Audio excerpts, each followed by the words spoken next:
Futebol de Verdade com António Tadeia.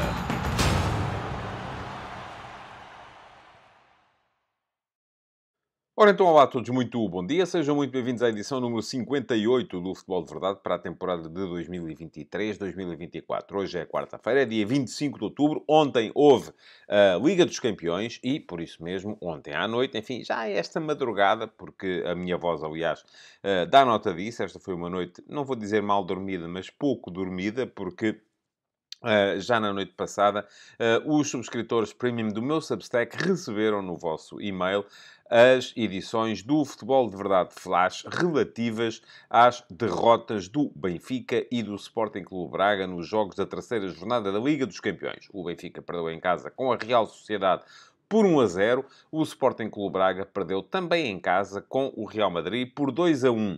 E quem é subscritor premium do meu Substack, em tadeia.substack.com, já recebeu durante a madrugada, enfim, o Benfica foi ali pouco depois da meia-noite. O Sporting Clube Braga já seguiu, já eram quase 3 da manhã, para os endereços de e-mail dos subscritores. Já pôde ver, com certeza, hoje de manhã, enquanto tomava o pequeno almoço, as edições do Futebol de Verdade Flash relativas ao dia de ontem. Quem não é subscritor premium só tem que ficar por aí, esperar mais um bocadinho, porque no seguimento do Q&A, com o qual vou iniciar esta edição regular, a edição número 58 do Futebol de Verdade, vamos ter aqui a reposição dessas duas edições do Futebol de Verdade Flash relativas à primeira parte da terceira jornada da fase de grupos da Liga dos Campeões. Não está a correr bem. Porquê? Porque foram mais duas derrotas e deixem-me dizer-vos aqui uma coisa.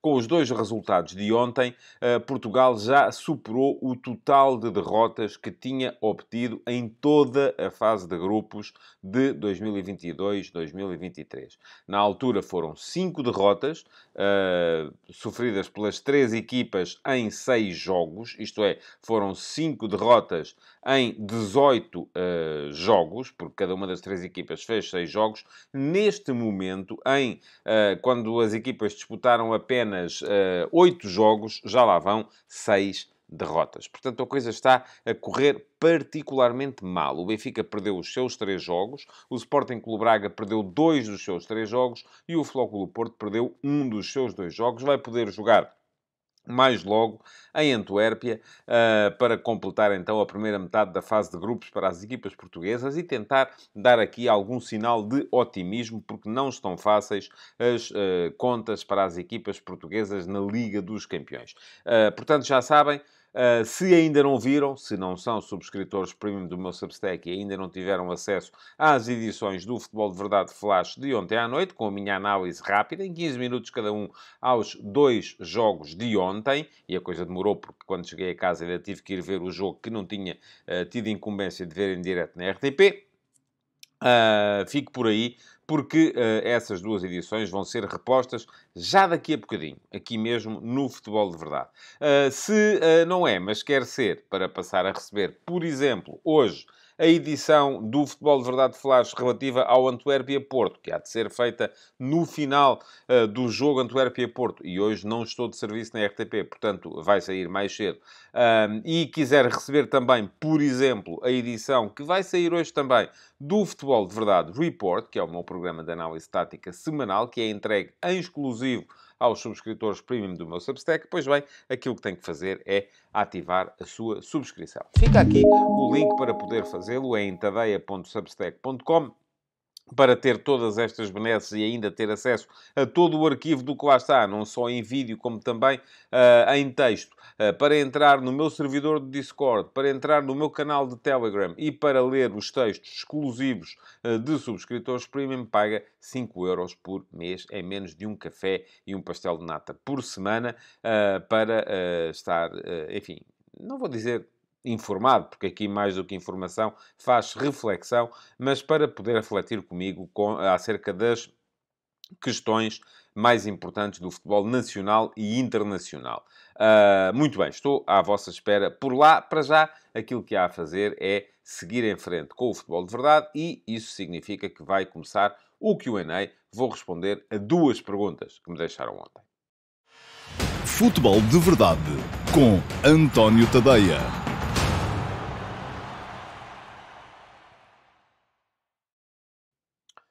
Ora, então vamos lá a isso. Há duas perguntas para responder. São as perguntas que selecionei entre aquelas que ficaram ontem, tanto na caixa de comentários do programa de ontem do Futebol de Verdade, no meu canal de YouTube, como também na chatroom Perguntas do Discord, no meu servidor de Discord, ao qual acedem exclusivamente os subscritores premium do meu Substack, em tadeia.substack.com. A primeira pergunta, que foi aquela que escolhi entre as muitas que estavam no meu canal de YouTube, na caixa de comentários do programa de ontem no meu canal de YouTube, já está aí a aparecer no vosso ecrã. Foi deixada pelo Pedro Fonseca e o Pedro Fonseca pergunta o seguinte: na sua opinião, ao que se deve a baixa de rendimento nas Champions do Benfica? O forte investimento, por si, chega e sobra para o campeonato, mas nas Champions o Benfica está com bastantes dificuldades. A que pensa que se deve este desempenho? Muito obrigado. Obrigado, Pedro, pela sua pergunta. Já sabem, é deixarem sempre perguntas na caixa de comentários. Eu, geralmente, quando o Futebol de Verdade estreia ao 12h30, estou por lá no live chat, mas não consigo, naturalmente, responder por lá a perguntas muito elaboradas. Portanto, se quiserem perguntas de resposta um bocadinho mais elaborada, o que têm que fazer é só dedinho para o lado, deixar a pergunta, isto se estiverem no telemóvel, claro, se estiverem no computador, nem sei muito bem como é que se faz, mas há de haver maneira. E deixarem as perguntas que querem ver respondidas na caixa de comentários. Isso ajuda-me também. Porquê? Porque um vídeo com mais comentários, naturalmente, vai aparecer como sugestão a mais gente. Já agora, aproveito para vos deixar também a nota para deixarem o vosso like no programa de hoje, porque isso também beneficia o programa no algoritmo, e para se inscreverem no canal. E no canal do YouTube não pagam nada. É só chegar aí, clicar em cima do inscreve-te aqui, clicar em cima do sino para ativarem as notificações e serem avisados sempre que há novos conteúdos no canal do Futebol de Verdade, e depois é só ficar à espera para poderem ver os programas. Fica aqui o link para poderem entrar no meu canal de YouTube. Mas vamos lá então responder à pergunta que o Pedro teve a amabilidade de deixar na caixa de comentários do programa do Futebol de Verdade de ontem. Primeiro, para o contestar um bocadinho, não me parece nada que no campeonato chegue e sobre o investimento que o Benfica fez porque senão estaríamos aqui a defender neste momento que o Benfica já é campeão nacional, e eu acho que isso está muito longe de acontecer, até porque neste momento o Benfica nem sequer está à frente do campeonato. Mais, o Benfica investiu bastante esta época, mas estamos em outubro, portanto, neste momento só decorreu agosto, setembro, ainda nem 3 meses de temporada temos, e o Benfica já soma tantas derrotas este ano como em toda a época passada. É verdade que 3 dessas derrotas vieram da Liga dos Campeões, mas também já houve uma derrota no campeonato contra o Boa Vista, logo na jornada de abertura. Portanto, não me parece nada que o investimento só por si garanta títulos, ou chegue e sobre. Portanto, é preciso casar esse investimento com as ideias que se tem. E eu acho que é um bocadinho aí que está a falhar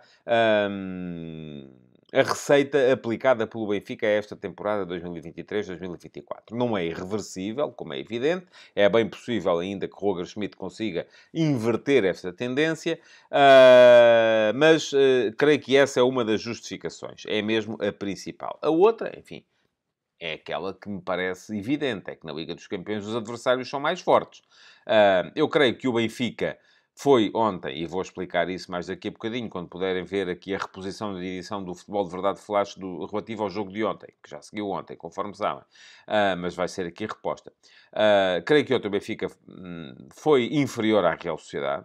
Creio que o Benfica foi inferior ao Inter, sobretudo na segunda parte. Assim, na segunda parte o jogo foi muito inferior, na primeira foi apenas inferior, no meu ponto de vista. Creio que o Benfica, mesmo a jogar com 10, podia perfeitamente ter conseguido outro resultado contra o Salzburgo, mas cometeu muitos erros no início da partida que levaram a que toda a exibição fosse condicionada e a que o resultado ficasse condicionado também a partir daquele momento. Portanto, o que é que acontece? Acontece que na Liga dos Campeões, regra geral, os adversários são mais fortes do que são no campeonato. Agora, aquilo que me parece é que já no ano passado eram. E no ano passado o Benfica conseguia fazer outras. O Benfica no ano passado passou pela fase de grupos sem perder um jogo. Um que seja. Empatou os 2 jogos contra o Paris Saint-Germain, ganhou os 2 jogos à Juventus e ganhou os 2 jogos ao Maccabi Haifa, com quem estava também na fase de grupos da Liga dos Campeões. Portanto, este ano a coisa não está a correr da mesma maneira. O que é que mudou? Eu acho que aquilo que mudou, sobretudo, foi a adequação dos jogadores às ideias do treinador. E ainda ontem, por acaso, no 360, na RTP, falei disso com o Blessing Lumoeno e o Alexandre Santos. Aquilo, enfim, não há assim tantas diferenças no 11 do Benfica da época passada para este ano. O Benfica da época passada para este ano perdeu o Vlaco Dimos, enfim, e não é por aí de todo, e perdeu porque o treinador quis, e não me parece que esteja pior, acho que está melhor, com Trubin. Perdeu Grimaldo, e isso é de facto um problema, porque Grimaldo era um jogador que dava largura, que dava criatividade desde trás, que dava capacidade de cruzamento, e isso este ano não está a ser conseguido, nem por Jurasek, que me parece que é um jogador de perfil muito semelhante ao perfil de Bá, no lado direito. É um jogador, sobretudo, de exploração de espaço, de corrida com bola. Não é um jogador tão inteligente, nem tão fino tecnicamente, nem tão criativo como era Grimaldo naquela posição. Veremos se Bernat pode ser uma aproximação um bocadinho mais bem feita ao perfil de Grimaldo, mas ainda assim parece-me que é um jogador diferente. E depois o Benfica perdeu, já tinha perdido Enzo Fernandes em janeiro, mas conseguiu aguentar-se na segunda metade da época sem ele, e perdeu Gonçalo Ramos na frente. Agora aqui, o erro, do meu ponto de vista, é centrarmos apenas nos jogadores que o Benfica perdeu e não pensarmos nos jogadores que o Benfica ganhou.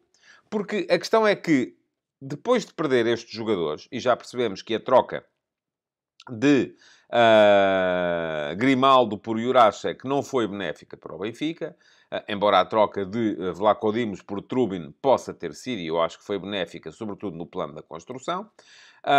Depois há os jogadores que o Benfica ganhou. O Benfica ganhou Di Maria, ganhou Cockchu e ganhou, enfim...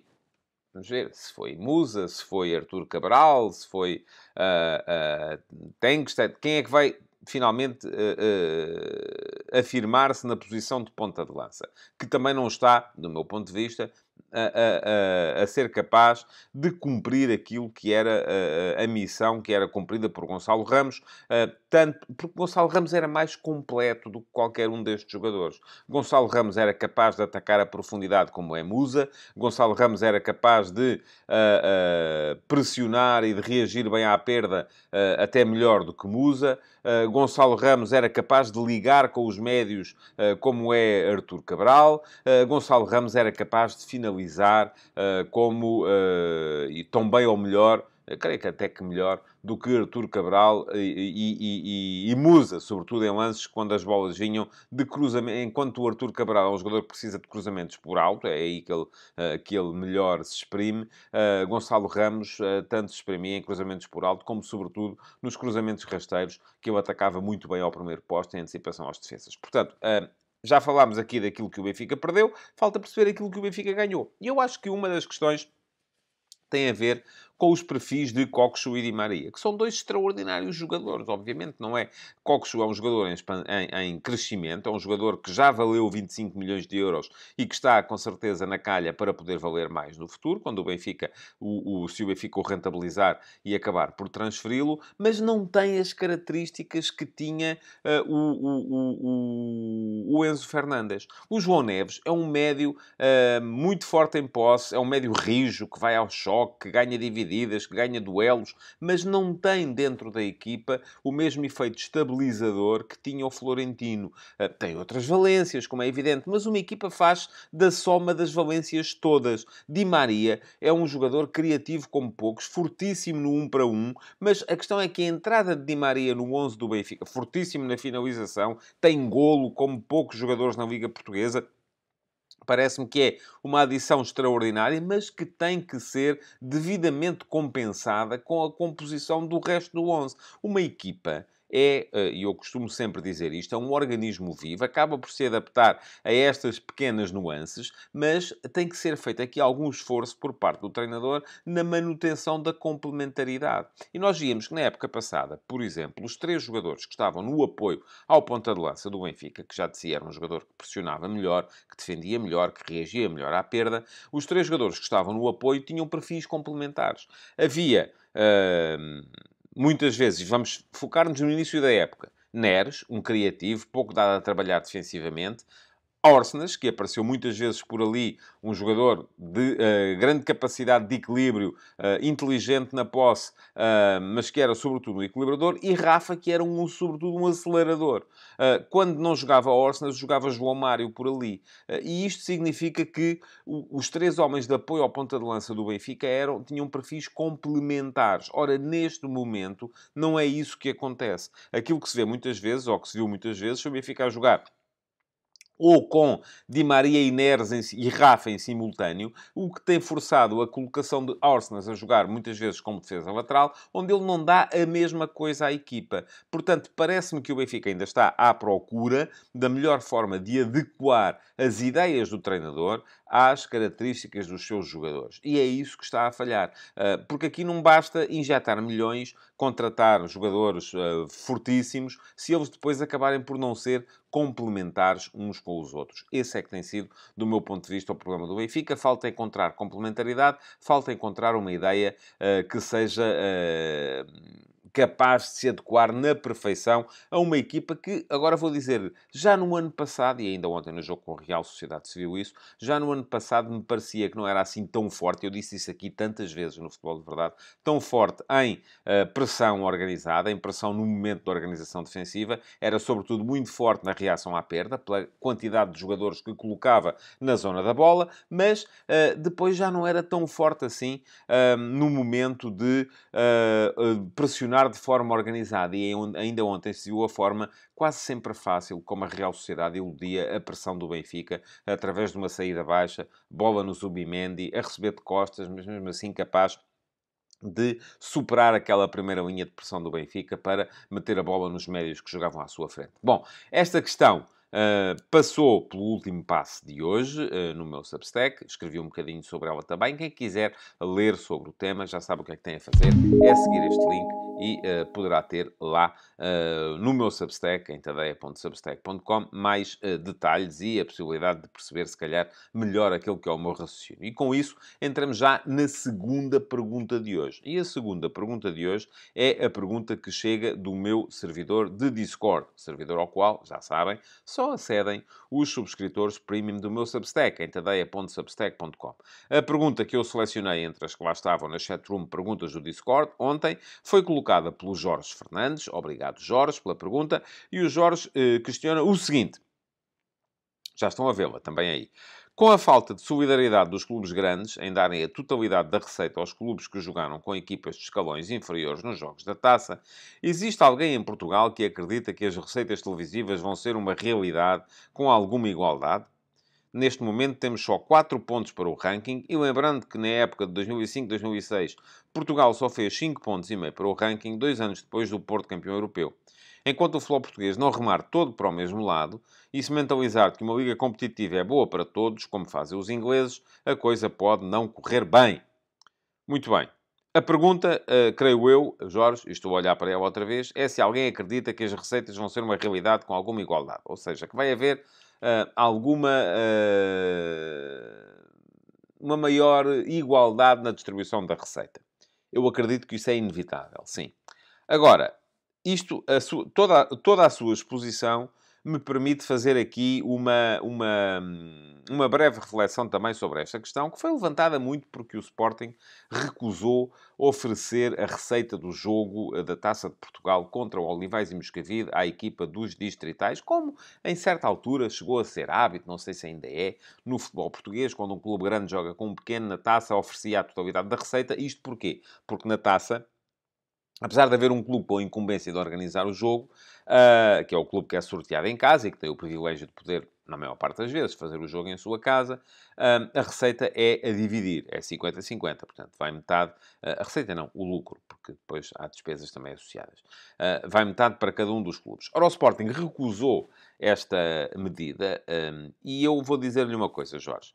Eu acho que tem razão quando me diz que no futebol português está toda a gente a olhar para dentro. Está toda a gente a ver, vamos lá ver quanto é que eu consigo ganhar. Quanto é que eu consigo meter para os meus cofres. Depois os outros que se danem. E acho que isso vai ser um problema. Vai haver muita gente a estrebuchar quando vier a tal distribuição mais igualitária da receita, que é, volto a dizer, absolutamente inevitável para que possa haver mais competitividade na nossa liga.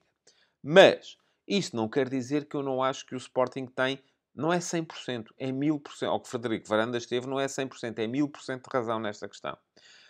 Recuso uma lógica de um futebol em que a distribuição da receita seja feita por esmola. Dependa da boa vontade do clube grande. Eu hoje estou bem disposto, dou-te a receita. Amanhã não estou bem disposto, não te dou a receita. Sabe porquê? Porque o que isto vai gerar é um condicionamento. E nós temos que lutar sempre contra esse tipo de condicionamento. Porquê? Porque um clube, já sabe, a partir daqui, o que é que isto vai gerar na mentalidade dos clubes pequenos? Bom, vou ter que ser simpático para o Sporting, para o Benfica, para o Porto, para o Braga, enfim, porque posso vir a calhar com eles na taça. E se eu calhar com eles na taça, eu quero que eles me ofereçam a totalidade da receita. E se eu, de repente, defender os meus direitos, em vez de estar ali ativo na defesa dos direitos deles, eles não vão fazer isso. Portanto, não estou de acordo com esta questão. Não acho que os clubes grandes devam oferecer a sua metade da receita como quem dá uma esmola a um pobrezinho.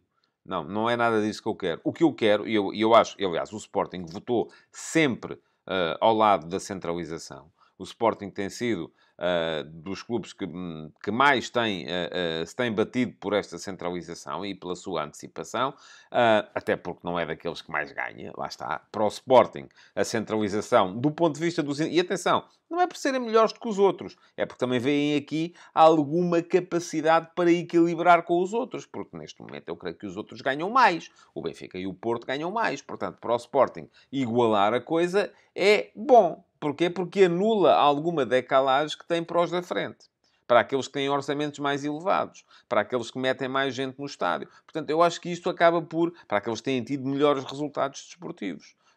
De forma mais consolidada, pelo menos. Portanto, eu acho que isto também tem aqui algum interesse próprio. Mas creio que a razão teórica que está por trás desta decisão é muito simples. É só a vontade de querer que a coisa seja regulamentada. Eu acho que faz todo o sentido que em jogos da Taça de Portugal, quando um clube da Primeira Liga joga com um clube do Distrital ou do Campeonato de Portugal, que a receita seja para esse clube. Faz todo o sentido na minha cabeça. Agora, é preciso isto ser regulamentado. Isto não pode depender da boa vontade do clube grande. Se o clube grande lhe apetece, oferece. Não lhe apetece, não oferece. Isso é que não faz nenhum sentido. Portanto, para responder, Jorge, à sua pergunta, acho que sim que vai haver muita gente a estrebuchar. Acho que sim que está toda a gente a olhar para dentro e para a possibilidade de encher os seus próprios cofres. E não para o bem-estar ou para o bem comum do futebol português. Mas acho que sim que vamos ter, porque é inevitável. Vamos ter uma distribuição mais igualitária da receita muito em breve. Já agora, deixe-me só dizer-lhe que a grande questão no futebol inglês não tem tanto a ver com o facto de estarem todos a olhar para o bem comum e estarem todos a caminhar e a remar para o mesmo lado. Tem muito mais a ver com uma capacidade de marketização da Premier League que o campeonato português não tem, não teve, nunca terá. Porquê? Porque não é o campeonato inglês. Porque a língua é diferente, porque os clubes são diferentes, porque houve um trabalho de marketing feito logo no início da Premier League que levou, enfim, mesmo já antes disso, o Liverpool e o Manchester United, e o Arsenal e o Chelsea, nessa altura não tanto, já eram clubes globais, enquanto os nossos têm muito mais dificuldades, até por uma questão de língua, dos nomes dos jogadores serem mais difíceis de pronunciar. Portanto, a questão fundamental, do meu ponto de vista, Jorge, não é essa. Bom, chegámos ao fim do Q&A. Fiquem por aí, porque vamos ter a seguir, um de cada vez, como é natural, a reposição das edições do Futebol de Verdade Flash relativas ao Benfica Real Sociedade e ao Sporting Clube Braga Real Madrid, que os subscritores premium do meu Substack já puderam ver ontem à noite, ou, na pior das hipóteses, se deitaram cedo, hoje de manhã, quando acordaram ao pequeno almoço. As edições vão ficar disponíveis para toda a gente a partir de agora, no final da edição regular do Futebol de Verdade. Fiquem por aí, assistam às duas. O Futebol de Verdade banal, vamos lá, ou ordinário, eu não gosto de usar este termo, mas é este que é usado, voltará amanhã ao 12:30. Futebol de Verdade com António Tadeia.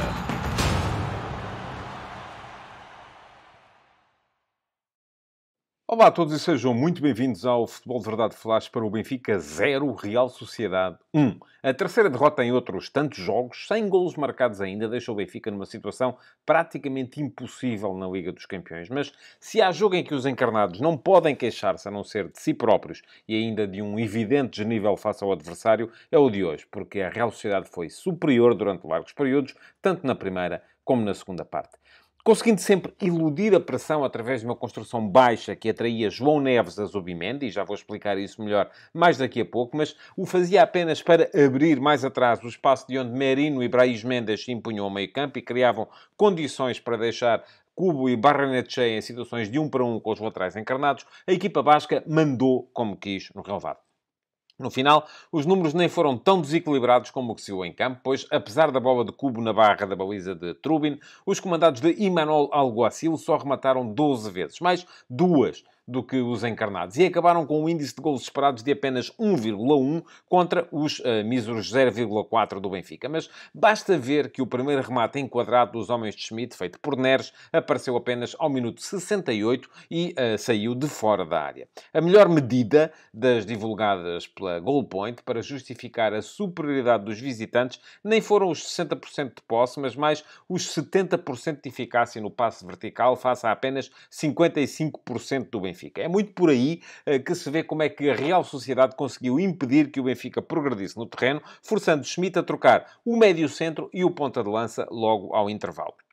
E foi também, como foi sempre, sendo capaz de encontrar gente entre linhas para dar seguimento às suas próprias posses, motivando a mudança de sistema defensivo do Benfica para um 4-3-3 na segunda parte. Mas, já disse, vou explicar isso tudo mais à frente quando fizer a fotografia tática do jogo. De nada serviu, porém, essa alteração ao Benfica. Porque, por um lado, só com a entrada do enérgico Tiago Gouveia nos últimos 20 minutos é que o Benfica teve um pouco de chama no ataque e criou algumas situações mais próximas de ameaçar a baliza basca, e defensivamente foi mesmo na segunda parte que o Benfica teve mais dificuldades. Até ao intervalo, os bascos só tinham criado perigo em 2 tiros da esquerda, de Núñez e Barrenetxea, ambos a arrasar o poste da baliza de Trubin, mas na segunda parte, depois de Zubimendi obrigar Trubin à primeira defesa da noite, houve o gol de Brahis Mendes e o tiro de Cubo à barra. O resultado acaba por ser justo e deixa o Benfica à espera de um milagre. Está agora a 7 pontos dos dois da frente, que podem encarar a segunda volta deste grupo, sabendo que lhes falta uma só vitória para carimbarem a continuidade.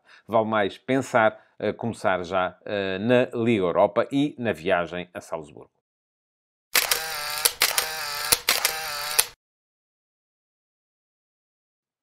Ora, vamos então à fotografia tática do jogo de hoje. O Benfica fez 6 alterações relativamente ao jogo contra a Lusitânia dos Açores, mas será mais normal que façamos a comparação com o 11 que tinha jogado contra o Estoril na última partida de campeonato, porque nos Açores houve muita rotatividade por parte de Roger Schmidt. Ora, então, em relação a esse jogo da Amoreira, foram 3 os jogadores que mudaram no 11 do Benfica. Saíram o Tengsted, o Chiquinho e o Florentino para as entradas do Alexander Bá, do João Neves e do Musa. E a equipa rearrumou-se porque Orsnes, que nesse jogo tinha sido lateral direito, hoje apareceu como a formar dupla de médios com João Neves. Ora, o Benfica apareceu no seu habitual 4-2-3-1, que depois, do ponto de vista defensivo, se convertia em 4-4-2, porque Rafa defendia na frente juntamente com Musa, ficando então João Mário a fechar o corredor esquerdo e Neres a fechar o corredor direito do meio-campo, ao lado dos dois médios, Orsnes e João Neves. Do ponto de vista atacante, Bá e Jurasek eram os laterais, dois laterais muito semelhantes, muito corredores,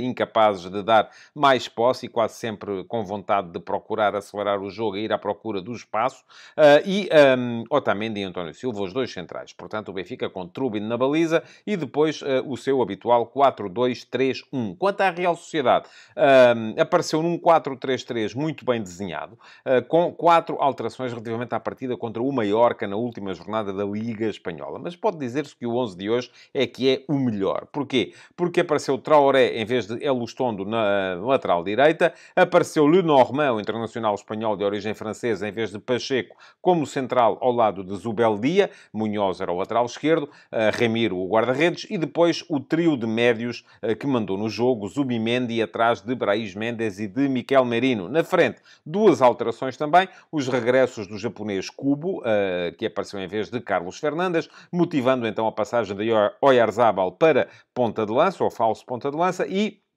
na esquerda, Barrenetxea a surgir em vez de Zakarian. Portanto, a Real Sociedade num 4-3-3 que foi sempre sendo capaz de mandar no jogo, precisamente através da tal movimentação que eu há pouco explicava. Quando o Benfica tentava pressionar a saída de bola baixa da equipa basca, a bola entrava geralmente no médio-centro, Zubimendi, que recebia de costas para o jogo e atraía a pressão de um dos médios do Benfica. Quase sempre João Neves, que ia em cima de Zubimendi. Ora, Zubimendi, quando sentia a pressão de João Neves, jogava atrás, ou nos centrais, Zubeldia ou Lenormand, ou inclusive nos laterais, Traoré e Núñez, e com isto o Benfica só conseguia partir a sua equipa, porque passava a ter mais um jogador na frente em pressão, que era facilmente ultrapassada, porque à frente de João Neves ninguém pressionava verdadeiramente bem, e a bola depois acabava por entrar quase sempre em Brais Mendes, médio interior direito, ou em Miquel Merino, médio interior esquerdo, que tinham sempre espaço entre linhas para comandar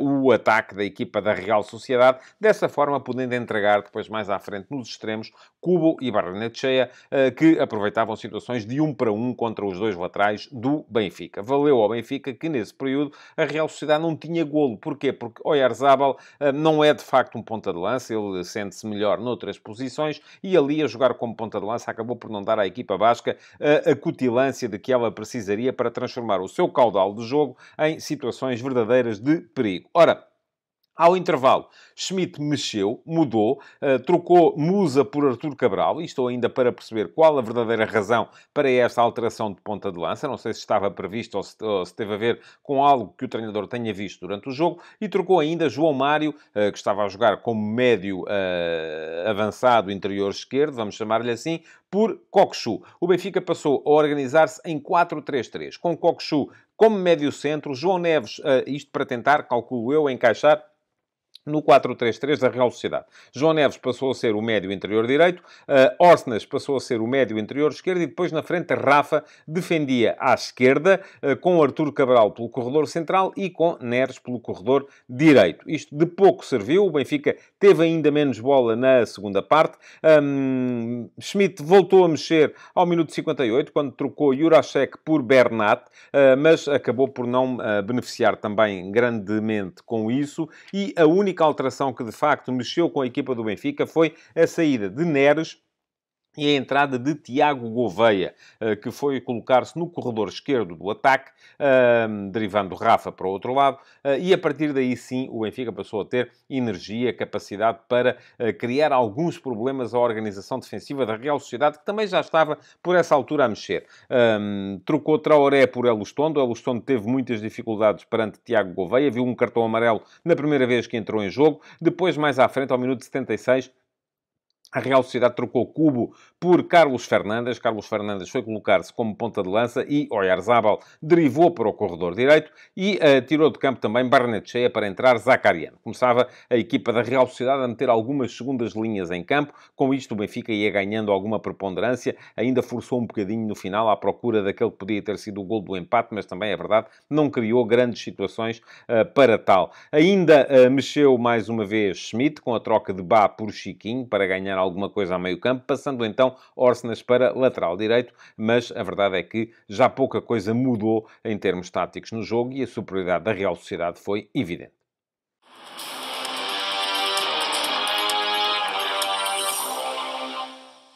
O mais que se pode dizer individualmente das exibições dos jogadores do Benfica é que alguns não comprometeram. Trubin, por exemplo, foi um desses casos. Outros foram os centrais, Otamendi e António Silva. O Benfica, tal como disse Schmidt no final, defendeu bem nas imediações da sua área. Não o conseguiu fazer, foi mais à frente. De qualquer modo, parece-me que a melhor exibição entre os jogadores do Benfica acabou por ser a de Tiago Gouveia, que entrou a 20 minutos do final. E foi ele que mexeu com o ataque devido às doses de energia que colocou no campo. campo. Ainda assim, arrisco a dizer que as 4, 5, 6, 7 melhores exibições da partida pertenceram a jogadores da Real Sociedade. Não tão bem hoje Kubo, o japonês que a partir da direita de pé esquerdo geralmente desequilibra bastante. Hoje não foi tanto esse caso. Esteve melhor do que ele Barrenechea, o jogador que atua na outra extremidade do campo, mas estiveram muito bem os três médios. Foram eles os três melhores jogadores em campo. Zubimendi, muito importante em início de construção, Brais Mendes e Miquel Merino, extraordinários depois a levar a equipa para o meio-campo adversário. Arrisco mesmo a dizer, então, que o herói do jogo de hoje foi Miquel Merino, o melhor jogador em campo, o médio esquerdo da equipa da Real Sociedade.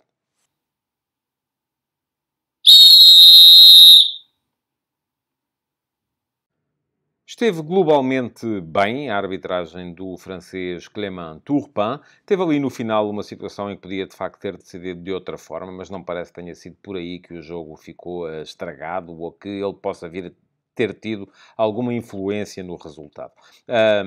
Optou quase sempre por desvalorizar os contactos não faltosos, optando por não marcar faltas e faltinhas, dessa forma permitindo que o jogo fluísse, e acertou em quase todas as decisões verdadeiramente importantes. A começar pela anulação de 2 golos na primeira parte, um para cada equipa. Primeiro, um golo anulado a Musa, logo ao minuto 12, por fora de jogo de Rafa no início da jogada. Estava em posição irregular o homem que fez o cruzamento para a finalização de Musa. E depois também a anulação de um golo a Brais Mendes, ao minuto 29, após, quando cabeceou para o fundo da baliza, após um cruzamento de Miquel Merino. Estava em posição claramente irregular o médio da equipa basca. Depois, há ainda 2 situações em que a Real Sociedade pede grande penalidade na primeira parte. Foi em minutos praticamente consecutivos, ao 34 e ao 35. No primeiro, não há dúvida nenhuma, o cruzamento de Traoré, a bola bate de facto no braço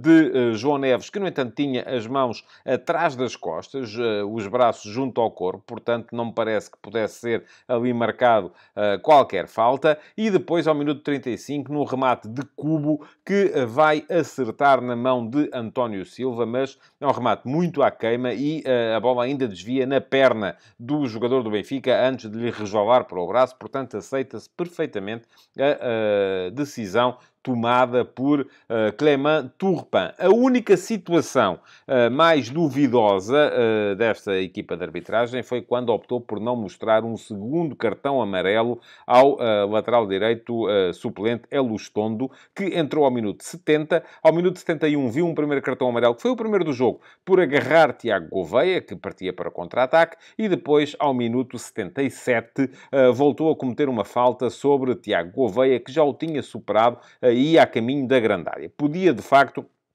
ter mostrado aqui um segundo cartão amarelo ao lateral da Real Sociedade. Faltavam 13 minutos para o final. Isto podia ter interferido com o jogo, mas, para sermos honestos, temos que dizer que no início da jogada houve falta de Tiago Gouveia sobre Elustondo. Tiago Gouveia vai agarrar Elustondo, que depois, de facto, não tendo chegado à bola, acaba por derrubar o extremo do Benfica, impedindo-o de seguir para a área. É verdade também que, se eventualmente Clément Turpin tivesse mostrado o segundo amarelo a Elustondo, a jogada não seria alvo da análise do VAR, porque o VAR, por protocolo, só entra em lances de vermelho direto, mas aí estaríamos perante um erro, porque houve, de facto, falta de Tiago Gouveia sobre Elustondo no início da jogada. Portanto, globalmente positiva a arbitragem do francês Clément Turpin. Futebol de Verdade, com António Tadeia.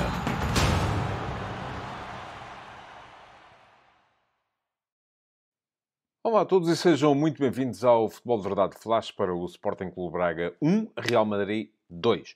O Sporting Clube Braga conseguiu dividir o jogo com o Real Madrid, mas acabou por perdê-lo, muito devido à superior qualidade dos adversários em situações de limite na definição e na finalização dos ataques e ainda à sua proverbial tendência para sofrer golos, e sempre aos pares. Os bracarenses remataram mais, 16-13, e tiveram até um índice de golos esperados superior, 1,7 contra 0,8. Mas acabaram por sussurrar por golos de Rodrigo e Bellingham, ambos servidos pelo velocíssimo e sempre criativo Vini Júnior. O tento de Jaló acabou por ser apenas uma consolação.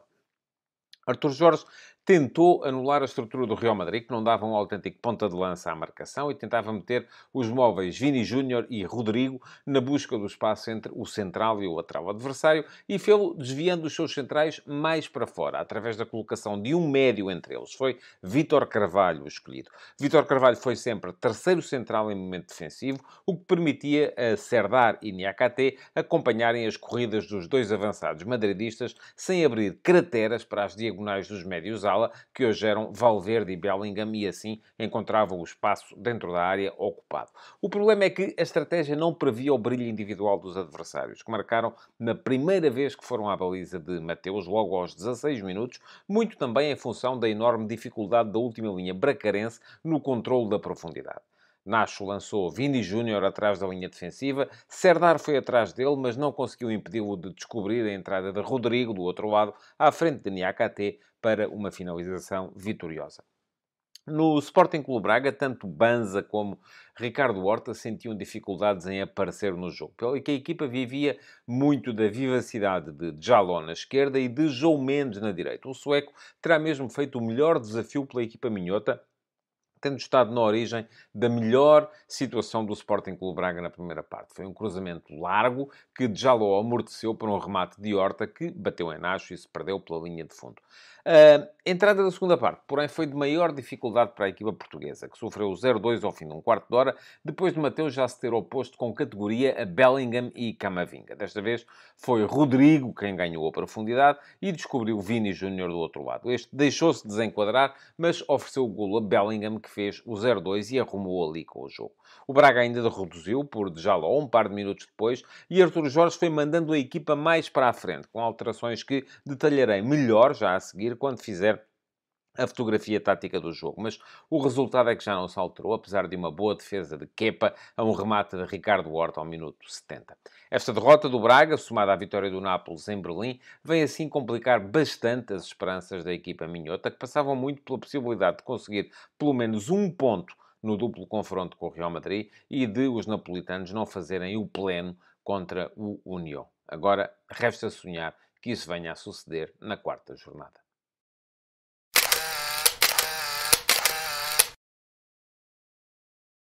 Ora, vamos lá então à fotografia tática deste Sporting Clube Braga Real Madrid, para analisar melhor aquilo que as equipas fizeram em campo. Ora, o Sporting Clube Braga mudou quase toda a equipa relativamente ao 11 que tinha entrado na partida da Taça de Portugal contra o Rebordosa. Manteve apenas um jogador nesse 11, que foi Vítor Carvalho. Mas atenção, Vítor Carvalho nessa partida tinha sido lateral direito e hoje apareceu como médio em construção e como terceiro central no momento defensivo. Portanto, mudaram também as funções do jogador brasileiro, pelo que se pode concluir que o Braga mudou tudo relativamente à última partida. Mas vamos centrar-nos na partida anterior, que foi o jogo contra o Rio Ave, a contar para a Liga Portuguesa. E aí foram 4 as alterações feitas por Artur Jorge ao seu 11. Trocou José Fonte, que hoje não jogou, por Niakate. Trocou Adriano Marinho, lateral esquerdo, por Cristian Borja.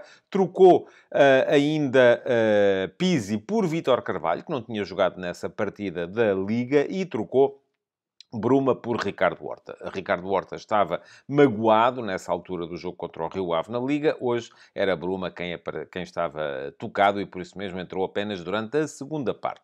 Mas isto levou a quê? Levou a que o Braga se colocasse no ataque no seu tradicional 4-2-3-1, embora com 3 médios. Isto é, o segundo avançado, o homem que aparecia nas costas do ponta de lança, que era Banza, era hoje Zalazar. E não Ricardo Horta, ou Pizzi, ou um jogador ou até o próprio Abel Ruiz, que já apareceu por ali a jogar naquela posição.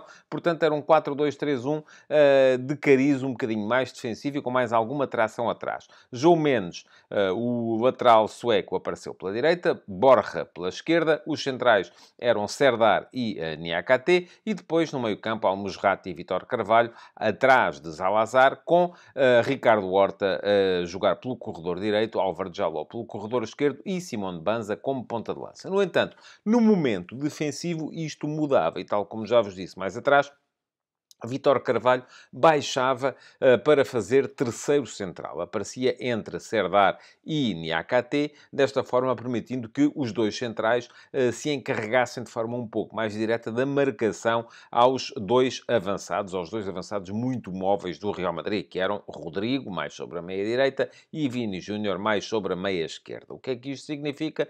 Que mesmo que os dois centrais se deixassem arrastar pelas movimentações dos atacantes do Real Madrid, e deixassem a posição, ela estaria quase sempre bem preenchida, porque lá estava precisamente o Vítor Carvalho para impedir que esse espaço deixado vago fosse aproveitado pelas diagonais dos médios do Real Madrid. E como é que apareceu o Real Madrid? Pois bem, Carlo Ancelotti fez 4 alterações relativamente ao jogo contra o Sevilha na Liga Espanhola no último fim de semana. Trocou Alaba por Nacho no centro da defesa, trocou Mandi por Fran Garcia como lateral esquerdo e depois mexeu ainda no meio-campo, fazendo sair Tchouaméni e Toni Kroos para as entradas de Camavinga e Modric. Isto significou que o Real Madrid não apareceu com o tradicional losango, o meio-campo comportou-se de forma ligeiramente diferente. Aliás, o Real Madrid atacava numa espécie de 2-4-2-2. Porquê? Porque Carvajal e Fran Garcia abriam nas alas, os dois laterais, os dois centrais faziam saída de bola, Rüdiger e Nacho, e depois apareciam dois médios a formar um quadrado com estes dois centrais para este início de construção, que eram precisamente Camavinga e Modric. Valverde aparecia mais à frente, na mesma linha de Jude Bellingham, embora ambos um bocadinho mais abertos do que os dois médios iniciais. Isto é, Valverde fazia meia-direita, Jude Bellingham fazia meia-esquerda. Quando a equipa defendia em 4-4-2. Porquê? Porque Bellingham fechava o corredor esquerdo, Valverde fechava o corredor direito e eram Modric e Camavinga quem se ocupava do corredor central. Ora, o que isto gerou na partida foi um início até, de certa forma, afoito por parte da equipa do Sporting Clube Braga, mas depois, à medida que o jogo ia decorrendo, o Real Madrid ia aproveitando esta tração atrás da equipa portuguesa para se assenhorear da zona de meio campo. E eu acho que, nesse aspecto, terá demorado um bocadinho a mexer o Arthur Jorge, só mesmo a seguir ao 2-0, e já estavam decididas as substituições, apesar de ter entrado 2-1 no momento, 2 minutos depois, isto é, Bellingham faz o 2-0 ao minuto 61, Álvaro Jaló marca o 2-1 ao minuto 63, e atenção, nesta altura, Álvaro Jaló e Ricardo Horta já tinham trocado corredores, Jaló estava a jogar a partir do corredor direito, Ricardo Horta a partir do corredor esquerdo, mas quando Jaló fez o 2-1 já estavam prontos para entrar os dois jogadores que entraram nessa altura. E o que é que fez Artur Jorge então? Trocou Vítor Carvalho, o tal médio que fazia de terceiro central em momento defensivo, por Bruma e trocou Banza por Abel Ruiz. A troca de Banza por Abel Ruiz foi básica, ponta de lança por ponta de lança. A outra, não. Porquê? Porque Bruma foi colocar-se na esquerda do ataque, Ricardo Horta derivou para a posição que era ocupada por Zalazar, nas costas do ponta de lança, que agora era Abel Ruiz. Álvaro Jaló manteve-se à direita e o meio-campo passou a ser formado por Al-Musrati e Zalazar. Sendo que, no momento defensivo, Al-Musrati cumpria ainda aquela missão de se colocar entre os centrais que anteriormente era cumprida por Vítor Carvalho. Mais à frente, ao minuto 73, saiu o João Mendes, já o disse atrás, boa exibição do lateral sueco, para entrar o jovem Diogo Fonseca, lateral direito por lateral direito, e, por fim, ao minuto 78, Al-Musrati cedeu a posição a João Moutinho, e foi só aí, a 12 minutos do fim, que o Sporting Clube Braga passou a defender com linha de 4 atrás.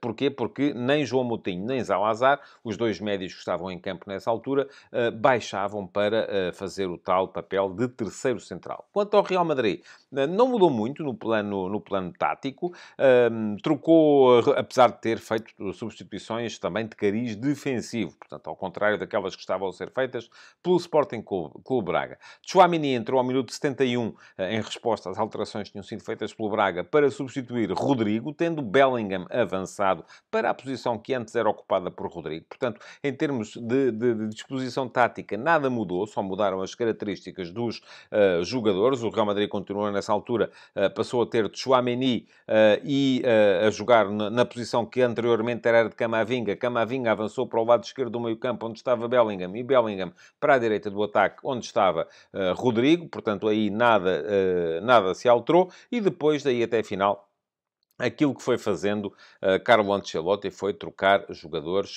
sempre para as mesmas posições daqueles que estavam a sair. Trocou Garcia por Mendy, laterais esquerdos, trocou Bellingham por Lucas Vazquez, mas numa altura em que já estava apenas a gerir o resultado e, aliás, Bellingham terá saído, inclusive, é tocado. Vamos a ver se estará em condições para jogar o clássico do próximo fim de semana contra o Barcelona.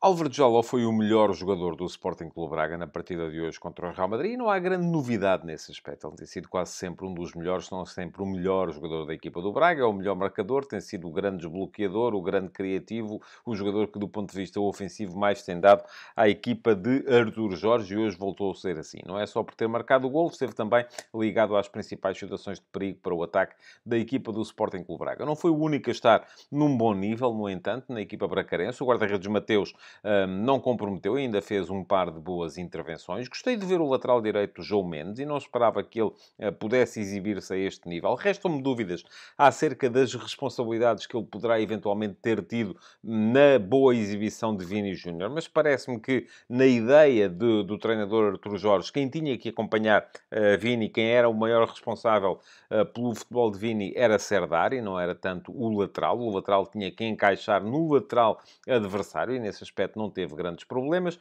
e, de resto, também me pareceram a um nível muito aceitável o Almusrati e o Zalazar.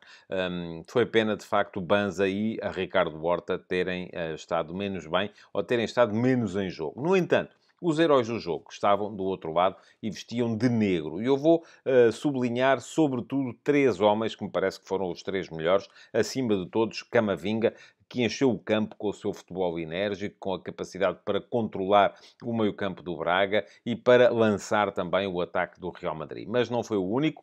Enfim, foi uma delícia voltar a ver Modric. Já não é o mesmo jogador, não tem a mesma intensidade de outros tempos, mas não era sequer nele que estava a pensar, ou em Valverde. Parece-me que os melhores jogadores do Real Madrid foram Camavinga, Vini Júnior, pela criatividade e pela capacidade que teve quase sempre de ganhar as costas à linha defensiva do Braga e para encarar depois Serdar num 1 para 1, e ainda Bellingham, que, ora a fechar a esquerda, ora a aparecer para finalizar em posição frontal, foi sempre um jogador muito importante na estratégia ofensiva do Real Madrid. De qualquer modo, herói do jogo, Camavinga.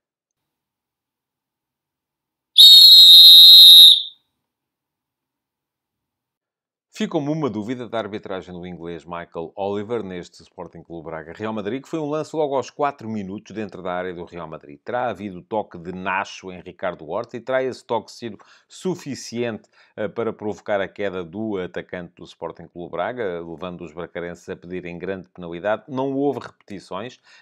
Estas coisas das realizações da UEFA têm esse defeito e, portanto, não consigo ter uma opinião definitiva sobre o lance. Pareceu-me, de qualquer modo, que a queda pode ter sido um pouco forçada, apesar de o toque ter, de facto, existido. De resto, esteve bem Michael Oliver em 3 situações de golos anulados. Houve um golo anulado a Rodrigo logo ao minuto 34, por fora de jogo de Vini Júnior. Houve depois um golo, não pode sequer falar-se aqui de golo anulado, foi um remate de Zalazar, depois do árbitro já ter apitado para interromper a partida. A bola tinha batido no árbitro e ele apitou imediatamente para interromper a partida e para dar bola ao sol. Zalazar ainda chutou, ninguém do Real Madrid se fez à bola e ele entrou, mas o jogo estava de facto já interrompido e houve por fim mais um golo anulado, desta vez a Vini Júnior no ataque do Real Madrid, ao minuto 82, por fora de jogo também. Aliás, foi um jogo com várias decisões muito no limite no que toca às situações de offside. Por fim, ao minuto 88,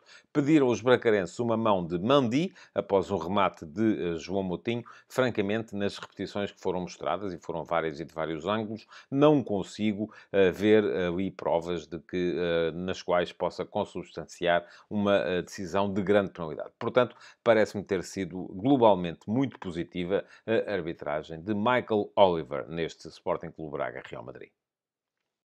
Futebol de Verdade, de segunda à sexta-feira, às 12h30,